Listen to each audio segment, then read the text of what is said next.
मधुर नाम में आप सबों को जय मसीह की। परमेश्वर पिता का धन्यवाद हो। हम एक बार फिर अब आगे बढ़ रहे हैं अंत के दिनों की ओर से होते हुए, और ये देखते हुए कि हमें किन किन परिस्थितियों से गुजरना पड़ेगा।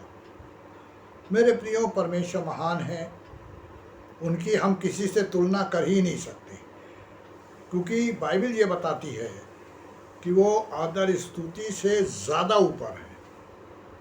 जब स्वर्ग के लोग, स्वर्गदूत, करूब भी उनका दर्शन नहीं कर सकते, उनकी बड़ाई नहीं कर सकते, तो हम तो मनुष्य हैं, और उनकी महानता हमें सिर्फ परमेश्वर का वचन ही बताता है कि वो कितने महान हैं। और ये दिया इसलिए परमेश्वर ने हमको कि हम उन बातों को सीख सकें, समझ सकें और जान सकें कि हमें अपने अंत के दिनों के लिए तैयार होना है, क्योंकि प्रभु यीशु आएंगे, अपने लोगों को ले जाएंगे और उसके बाद दुनिया का अंत हो जाएगा और हम बिल्कुल अंत के करीब पहुंच चुके हैं। मैं नहीं जानता कि 22 चैप्टर तक हम पहुंच पाएंगे, उससे पहले ही बहुत कुछ हो सकता है। लेकिन आज हम अपने 15वें बाब की 5वीं आयत में चलेंगे और देखेंगे कि परमेश्वर क्या बता रहे हैं। यूहन्ना, परमेश्वर के सबसे प्रिय चेले, जो प्रभु यीशु के कंधे पर सर रखकर उनकी आवाज़ को सुनते थे, उनसे कुछ गुप्त बातें भी करते रहते थे। जब उन्होंने अपने पकड़ाए जाने की बात कही तो उन्होंने पूछा वो कौन है, क्योंकि वो प्रभु के बिल्कुल करीब बैठे थे। और मेरे प्रियो, यहाँ पर उन्हीं यूहन्ना का दर्शनों का सिलसिला है जो प्रभु ने उन्हें दिखाया। पुराने नियम में मैंने परमेश्वर के वचन में 3 स्थान ऐसे ढूंढे हैं जहाँ पे इस साक्षी के तंबू का वर्णन है।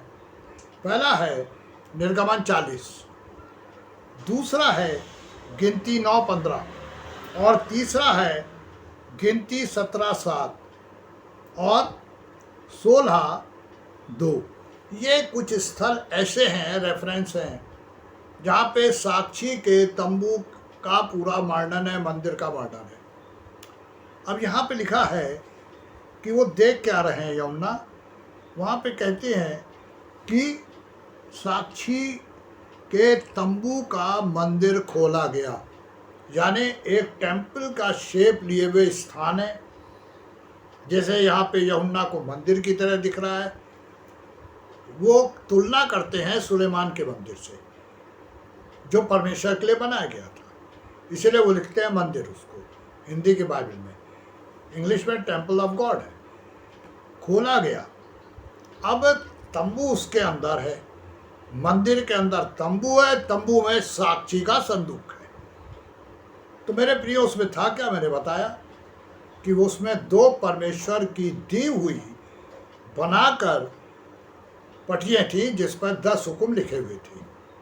क्योंकि पहली पटियों को मूसा ने, जब हारून ने एक बछड़ा बनाया, वर्शिप शुरू की इस्राएलियों ने, तो उसे मूसा ने दोनों साक्षी की उन तख्तियों को तोड़ दिया था और लोगों को पानी में मिला के पिलवा दिया था।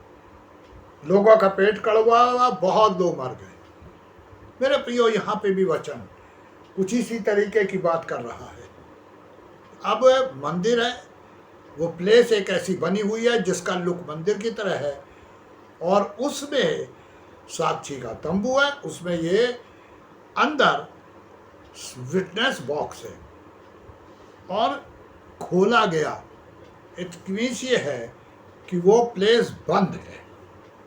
अब जब यूहन्ना को परमेश्वर उस दर्शन के लिए ले जा रहे हैं तो वो बड़े खुले रूप से बता रहे हैं कि वो खोला गया, यानी और किसी ने उससे पहले उसको नहीं देखा होगा। शायद यूहन्ना को लिखना है, हम तक इस वचन को पहुंचाना है, तो वो कहते हैं कि वो खोला गया।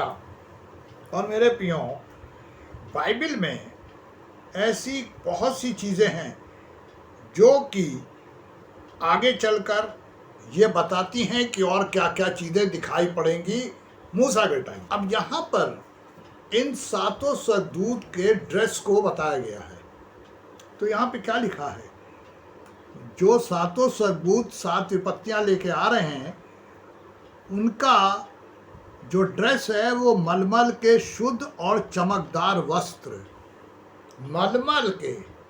मेरे प्रियो, आज ये कपड़ा बहुत मुश्किल से कहीं अवेलेबल होगा, लेकिन पुराने ज़माने में ये कपड़ा याजक, लेवी, पुरोहित, इस टाइप के लोग पहना करते थे और ये बहुत ही सॉफ्ट होता था और इसकी खूबी ये होती थी कि वाइट ही होता था। ये आज अवेलेबल नहीं होगा, क्योंकि आज हम लोग टेरिकॉट, कॉटन, दूसरे टाइप का यूज़ कर रहे हैं। तो ये सरदूत चूँकि स्वर्गीय ड्रेस में है, तो ये स्वर्ग का ही ड्रेस है, मलमल। और मेरे प्रियो, इस मलमल की खूबी क्या है कि मलमल का शुद्ध और चमकदार, यानी जो कपड़ा स्वर्गदूतों ने पहन रखा है वो शुद्ध है। हम लोग के कपड़े कई केमिकल प्रोसेस से निकलते हैं बनकर, कई जगह पर यह शुद्ध होते हैं। इसीलिए जो मसीही समाज में याजक वगैरह ड्रेस पहनते हैं, मैक्सिमम, अब तो टेरिकॉट आ गया, निवरना पहले वो ड्रेस मलमल के ही याजक और पादरियों को मिलते थे। अब बाइबल के हिसाब से यहाँ पे मलमल का जो ड्रेस पहने हैं वो शुद्ध है। भाई, परमेश्वर के पास से आ रहे हैं तो पवित्रता ही है वहाँ, तो सीधी सी बात है। तो मेरे प्रियो, परमेश्वर हमेशा अपने लोगों को शाइन कराते हैं। जो परमेश्वर की उपस्थिति में होते हैं ना, वो हमेशा चमकते हैं। पृथ्वी पर रहने वाले भी परमेश्वर के जन हमेशा चमकते हैं। जी हाँ, क्योंकि परमेश्वर उनको संभालते हैं, उनकी रक्षा करते हैं, उनकी अगुवाई करते हैं और ये वरदानों से भी भरते हैं। जी हाँ, मेरी ग्रैंड डॉटर जो इस वीडियो को बनाती है, जो भी बैठी हुई है मेरे पास बना रही है, परमेश्वर ने उसको पढ़ने का मन दिया। मुश्किल से 4 घंटे सोती है वो। हमने उसको कहा, नहीं बेटा सोना है, नहीं पढ़ोगी कैसे। और आज जब उसका एक टेस्ट रिजल्ट आया तो पता चला कि वो 40 बच्चों में 2nd नंबर पे है, उसको एप्रिसिएशन मिला। जानते हैं क्यों? उसकी मैम ने सबको बताया कि ये प्रेयर गर्ल है, ये घुटनों पे परमेश्वर के चरणों में बैठ के प्रार्थना करते हैं। मेरे प्रियो, ये सबसे बड़ी खूबी होती है परमेश्वर के लोगों की। वो चेयर पे नहीं बैठ के प्रेयर करते, वो कहीं और नहीं करते, वो नील डाउन होते हैं। घुटने का मतलब होता है अपने को समर्पण करना, और परमेश्वर के लोग आशीष पाते हैं। मेरी बेटी को दिया और मेरे सारे बच्चे परमेश्वर को जानते हैं, सबको परमेश्वर ने आशीष दी। और आज मेरे ग्रैंड सन और ग्रैंड डॉटर भी परमेश्वर को जानते हैं और सब आशीषित हैं। जॉब में एक आ गया, एक ट्रेनिंग कर रहा, बाकी ये परमेश्वर के संग बढ़ने वाले हैं, परमेश्वर इन्हें बढ़ा रहा है।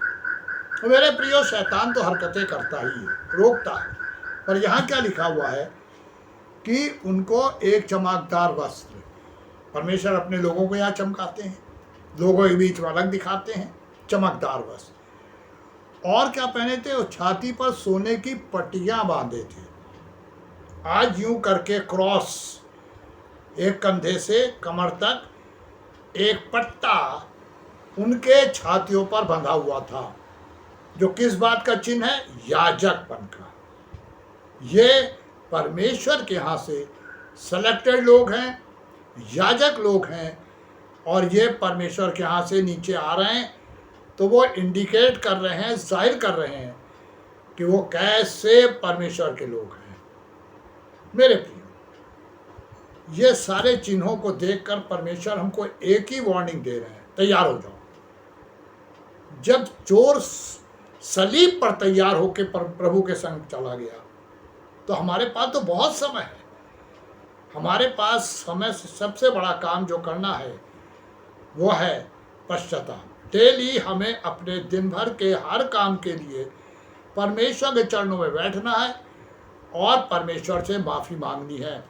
पता नहीं कब किसका बुलावा आ जाए, पर एक बात ज़रूर है कि जो परमेश्वर में है वो सुरक्षित है, पृथ्वी पर भी और स्वर्ग में भी। तो अब हम सोच लें, हम अपनी सुरक्षा कहाँ चाहते हैं, स्वर्ग में, पृथ्वी पर, या दुनियावी चीज़ें? क्योंकि जिनके पास दुनियावी चीज़ें उन्हें स्वर्ग में कुछ नहीं मिलेगा। धनवान से अब्राहम ने क्या बोला, स्मरण करो तू जीवन में अच्छी वस्तु है ले चुका, अब चुनने का काम हमारा है। मेरे प्रियो, सबसे बड़ा चुनाव है पश्चाताप, पापों की क्षमा, पापों का अंगीकार, और परमेश्वर की आशीष आएगी।